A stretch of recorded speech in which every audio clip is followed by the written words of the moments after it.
देवळा तालुक्यात पुन्हा एकदा कांदा घोटाळा उघडकीस आला आहे. देवळा तालुक्यातील उमराणे गावच्या NCCF खरेदी केंद्रावर चक्क MP आणि UPमधनं ट्रक भरून निकृष्ट दर्जाचा कांदा आणल्याचा आरोप शेतकऱ्यांनी आणि शेतकरी संघटनांनी केला आहे.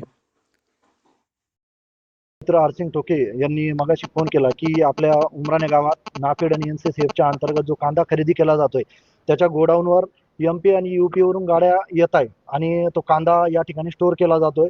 आणि महाराष्ट्रातल्या नाशिक जिल्ह्यात शेतकऱ्यांकडे चांगल्या प्रतीचा कांदा असताना तरी देखील MP UPचा सडलेला आणि खराब कांदा अतिशय निकृष्ट दर्जाचा कांदा या ठिकाणी आणून ते स्टोअर करत आहे.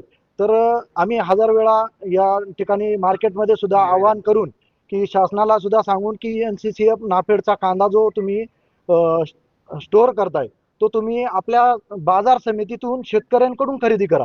परंतु ते शेतकऱ्यांकडून खरेदी न करता यांना 2 पैसे एक्स्ट्रा भेटतील, म्हणजे फ्रॉड करता येईल. ज्या ठिकाणी क्वालिटी कंट्रोलवाल्यांनी सांगितलं की तुम्ही ज्या MM चा कांदा तुम्ही उच्च प्रतीचा कांदा स्टोअर करा, परंतु यांनी काय केलं की बाहेर राज्यात 11 रुपये 15 रुपये कमी दर्जात रुपयाने जो कांदा मिळतोय तो या ठिकाणी आणून स्टोअर करायचा आणि गव्हर्नमेंट कडून जास्त 21 रुपये जो भाव ठरलेला आहे त्या रेटचा पैसा यांच्या अकाउंटवर पाडायचा. याची सुद्धा विचारपूस ही झाली पाहिजे, याची चौकशी लागली पाहिजे.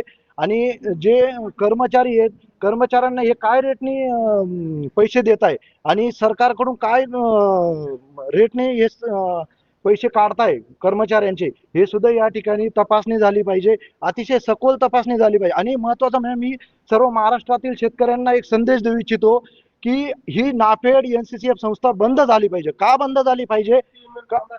ऐका, का बंद झाली पाहिजे? कारण हे जे नाफेड जो सरकारचा जो कायदा आहे की मूल्य स्थिरीकरण नावाचा जो कायदा आहे हे काय करतात की ज्या वेळेस जास्त रेट वाढतात 4 रुपये 5 रुपयापर्यंत कांदा जातो किंवा 40 रुपये 50 रुपयापर्यंत कांदा जातो, त्यावेळेस हे लोक काय करतात की कांद्याचे दर स्थिर राहण्यासाठी हे नाफेडचा कांदा बाजारात उतरवतात. पण असा सडलेला कांदा हे बाजारात आज 20 रुपये भाव आहे. खूप काही शेतकऱ्यांना भाव मिळत नाही.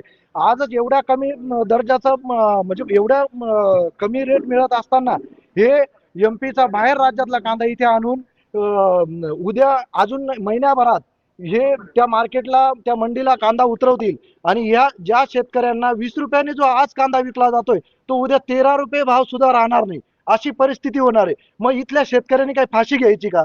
आता आम्ही क्वालिटी कंट्रोल जो इंग्लिशमध्ये बोलतोय तो व्यक्ती तो सांगतोय की मला इथलं काहीच माहित नाही. त्याला ज्यावेळेस विचारलं की तुम्ही इथला स्थानिक बाजारपेठेतला कांदा का स्टोअर करत नाही, तो म्हणतो मला इथलं काहीच माहित नाही, इथल्या अधिकाऱ्यांचं काही मला इंग्लिश बोलले त्यांची आयराणी भाषा किंवा काही कळत नाही. मग अशा